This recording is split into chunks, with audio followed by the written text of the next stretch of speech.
Halo, bebuhan pengangguran angka 7 Mawarung Jablay. Bertemuan lagi dengan saya Bang Junet, manusia kurang kerjaan yang hobinya nonton film.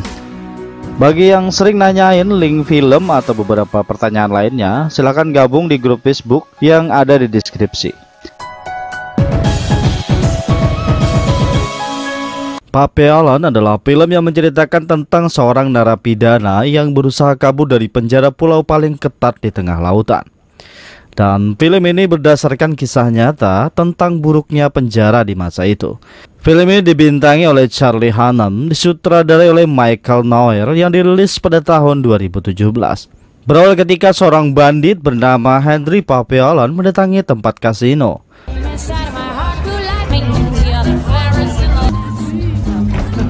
Kemudian atasannya bernama Jean Castelli mempertemukannya dengan pengkhianat bernama Roland Legrand yang melapor polisi tentang bisnis mereka. Lanjut, Henry memberikan beberapa butir berlian kepada Castelli. Setelah itu, ia bermain di kasino sebentar untuk menghabiskan uangnya. Kemudian ia menemui kekasihnya bernama Nanette untuk bersenang-senang. Mereka berencana menghabiskan waktu berdua seharian karena lama tak bertemu. Namun sebelum pergi, anak buah Jean Castelli melihat perhiasan di tangan Nanette.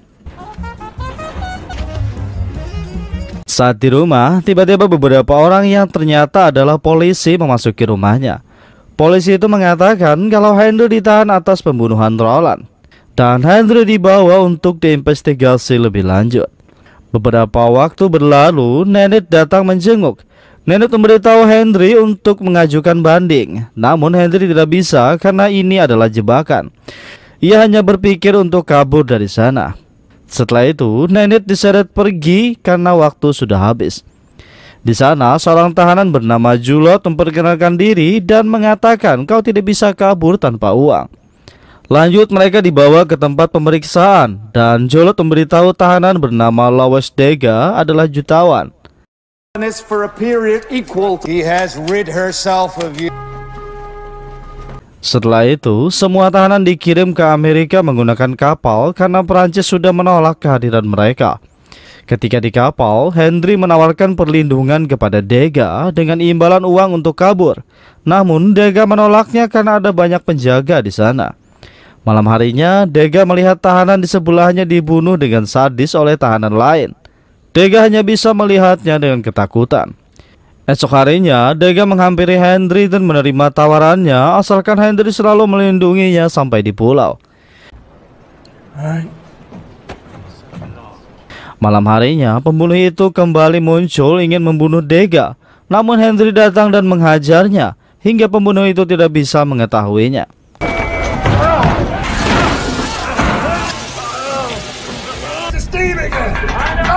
Namun penjaga mengetahui kalau Henry yang berkelahi setelah melihat jarinya yang lebam. Lanjut, ia dibawa ke ruang kelas 1 di kapal tersebut.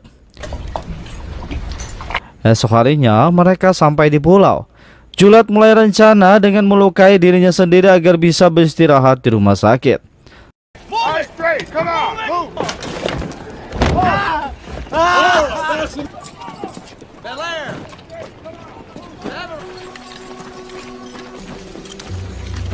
Saat sampai di penjara, semua tahanan baru berkumpul. Sipir bernama Warden Barrot memberitahu peraturan di penjara tersebut. Jika ada yang berniat kabur, hukuman isolasi selama 2 tahun. Jika tertangkap kabur kedua kalinya, hukuman isolasi selama 5 tahun. Dan ditambah hukum penjara seumur hidup.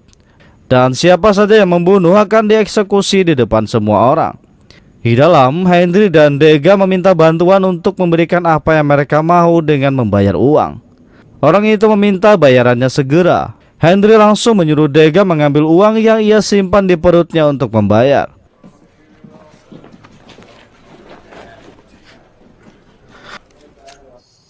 Saat para tahanan beristirahat, tiba-tiba terdengar suara tembakan yang memberitahu ada tahanan kabur. Henry meyakini kalau itu adalah Julot. Setelah itu, Dega dan Henry dipekerjakan di ruang pengobatan sesuai kesepakatan. Namun wakil sipir memanggil Dega karena suami adiknya masuk penjara akibat menjual uang palsu yang diberikan Dega. Wakil sipir langsung memanggil Sentini untuk membawa Dega dan Henry bekerja di Road Zero. Di pertambangan ini mereka bekerja keras untuk memuat batu. You do a lot of talking. Get into a fight with him? How much would she pay for you? Setelah beristirahat, Henry dan Dega kembali bekerja, mendorong gerobak yang dipenuhi batu. Di sini, Dega memberitahu kalau uangnya hilang. Henry langsung berhenti dan mencari uang tersebut. Setelah mencari, Henry menemukan uang tersebut di bawah rel. Ketika penjaga datang, ia langsung menyelipkan uang tersebut. Saat beristirahat, Dega menanyakan uangnya. Henry memberitahu ia akan mengembalikannya saat di barak. Di sana, tahanan membagikan makanan. Tiba-tiba tahanan di samping Dega tewas. Teman kerja Henry bernama Selir mengambil makanan itu dan membaginya. Dega menjauh untuk bersandar di sepotong kayu besar, sedangkan Henry dan Selir terus mengobrol. Henry memberitahu rencananya untuk kabur dari penjara. Selir hanya mengatakan untuk mengabarinya. Tiba-tiba tahanan lain menghampiri Dega karena ia memiliki uang. Henry bersiap melindunginya dan hampir saja pertarungan terjadi di sana. Untungnya penjaga berdatangan menyuruh semua tahanan kembali ke sel mereka. Saat mendorong gerobak, ada seorang pria membawa banyak wanita, namun mobilnya amblas di lumpur. Pada akhirnya, kepala penjaga menyuruh para gadis itu dimuat ke dalam gerobak. Ketika di atas gerobak, Henry mencoba menawarkan uang kepada mucikari itu untuk sebuah perahu. Mucikari itu mengatakan kalau ia mempunyai perahu di tepi pantai. 3 hari lagi ia akan berada di sana, namun harganya 5.000. Setelah itu, Henry dan Dega bersama tahanan lain mandi membersihkan diri. Tiba-tiba orang yang menghampiri Dega di tempat kerja membayar penjaga untuk balas dendam. Namun Henry berhasil menghajar 2 perampok uang tersebut.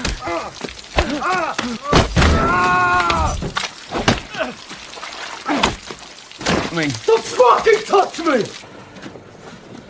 Malam harinya, Dega memberitahu kalau ia akan tewas sebelum sidang banding. Dega memutuskan untuk ikut kabur bersama Henry jika ada celah. Esok harinya, sipir mengumumkan pelaku pembunuhan 2 penjaga yang akan dieksekusi. Henry tidak menyangka kalau pelaku pembunuhan itu adalah Juliet. Juliet langsung dieksekusi di depan semua tahanan. Setelah eksekusi selesai, Henry dan Dega disuruh membuang mayat Juliet. Di tengah hutan, Dega kelelahan. Centini langsung mencambuknya. Ketika tidak ada penjaga lain, Henry langsung memukulkan batu ke kepala Centini hingga pingsan. Henry langsung kabur sambil menunggu kesepakatan mengambil perahu.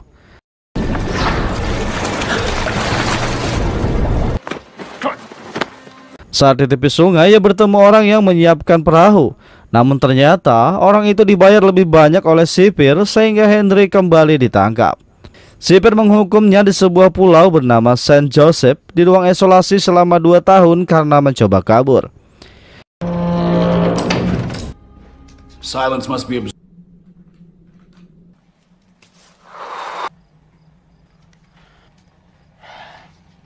Henry mulai menjalani hukuman dengan setiap hari memakan semangkuk sop.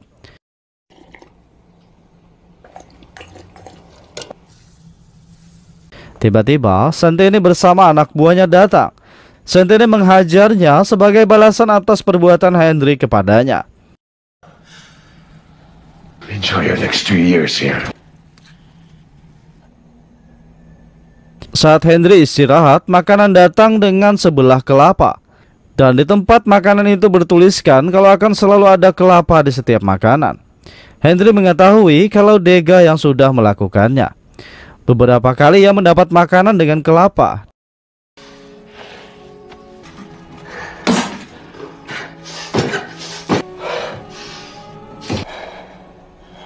Dan tiba-tiba penjaga mengetahuinya. Penjaga membunuh tahanan yang memberikan kelapa tersebut. Kemudian Barot datang dan menanyakan siapa yang memberikan kelapa. Karena Henry hanya diam dan tidak menjawab, Barot menyuruh penjaga mengurangi jatah makanan Henry. Setelah dapat potongan jatah makan, badan Henry mengurus seperti gembel. Tak terasa 3 bulan berlalu. Kemudian Barot kembali datang dan memberikan sup daging, asalkan Henry memberitahu siapa yang memberikannya kelapa. Henry hanya diam dan menyuapkan sup daging itu kepada Barot. Dengan kesal, Barot menyuruh penjaga menutup cahaya selama Henry ditahan.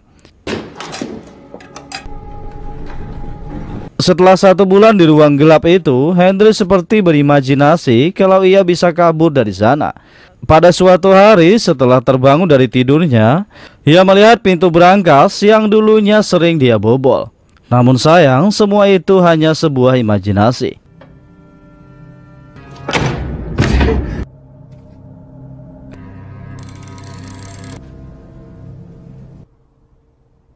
Setelah 2 tahun, penjaga membawa Henry keluar.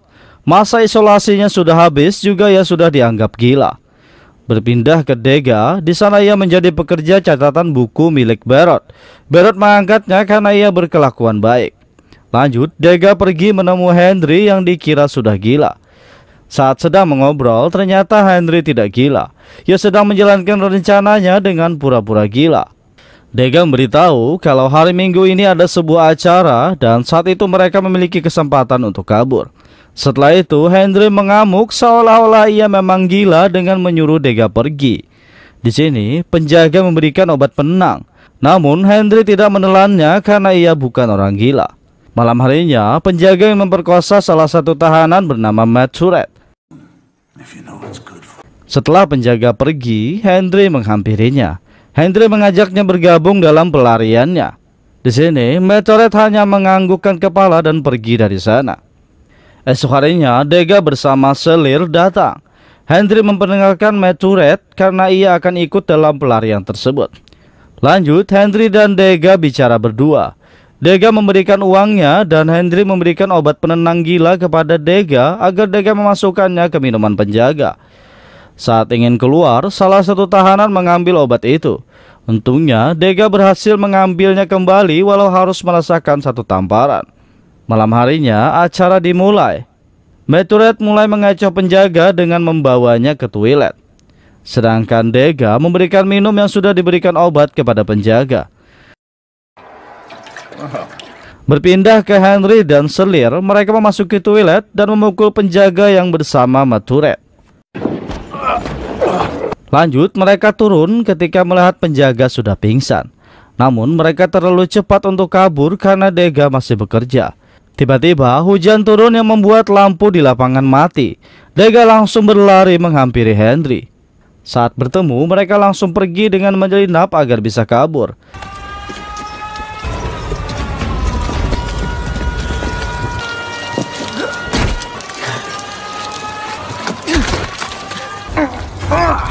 Setelah keluar dari tembok, mereka memasuki hutan sampai akhirnya menemukan orang yang memberikan perahu.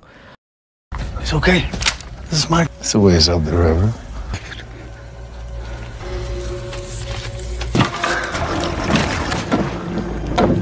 Akhirnya mereka berhasil keluar dari pulau hingga siang hari di lautan. Namun muatan terlalu berat hingga Selir ingin membunuh Dega. Gonna sink the boat. We can't all live. Henry mencoba menghentikannya, namun Selir juga ingin membunuhnya. Melihat kejadian itu, Dega tidak tinggal diam. Ia langsung mengambil pisau dan menusuk Selir hingga tewas. Stop! Malam harinya, badai besar datang. Ombak menghantam mereka hingga membuat perahu kecilnya terbalik. Setelah sadar, Henry bingung melihat tempatnya berada. Pendeta di sana memberitahu kalau ia berada di Kolombia, sedangkan Dega dan Matt Turret sedang diobati. Henry langsung menghampiri Dega dan mengatakan kita harus pergi karena penduduk di sini sudah mengetahui kalau mereka berasal dari penjara. Lanjut, Henry berjalan keluar untuk melihat situasi. Ketika memasuki hutan, ia melihat sekelompok penjaga berdatangan. Henry langsung berlari memanggil Dega dan Matt Turret. Namun sialnya, Matt Turret tertembak sedangkan mereka berdua ditangkap. Henry dan Dega dibawa ke sebuah penjara di Pulau Iblis agar tidak bisa kabur.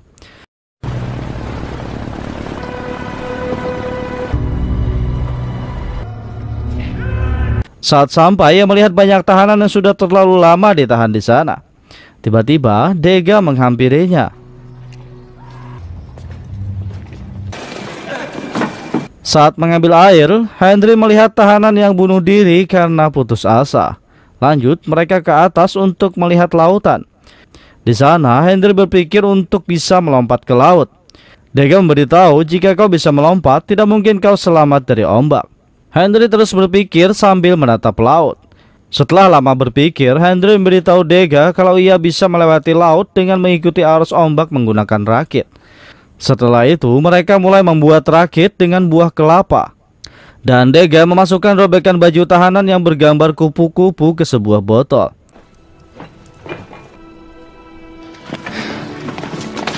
Esok harinya, mereka membawa rakit yang terbuat dari kelapa kering. Sebelum melempar rakitnya, Dega mengatakan kalau ia akan tetap tinggal di sini. Henry tidak bisa memaksanya karena itu kemauannya sendiri.